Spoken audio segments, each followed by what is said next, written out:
एक दूर दराज जादुई जंगल में एंडा क्वीन रहती थी। वो आम मलिका नहीं थी, उसके पास एक सुनहरा जादुई अंडा था।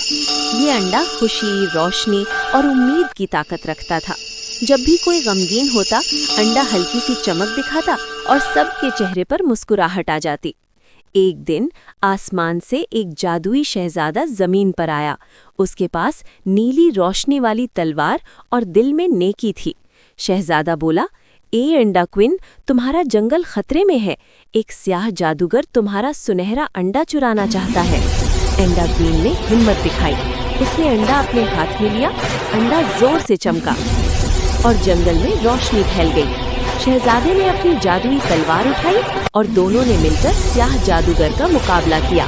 अचानक अंडे से एक नन्ही परी निकली।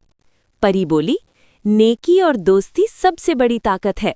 परी की रोशनी से स्याह जादूगर भाग गया। जंगल दोबारा खुशियों से भर गया। शहजादा मुस्कुराया और बोला, एंडा क्वीन, तुम सच्ची मलिका हो। एंडा क्वीन ने जवाब दिया, और तुम सच्चे शहजादे हो, क्योंकि तुमने सबकी मदद की।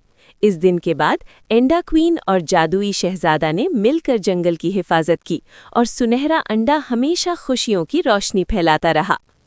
सबक: दोस्ती, नेकी और हिम्मत मिलकर हर मुश्किल को आसान बना देती हैं।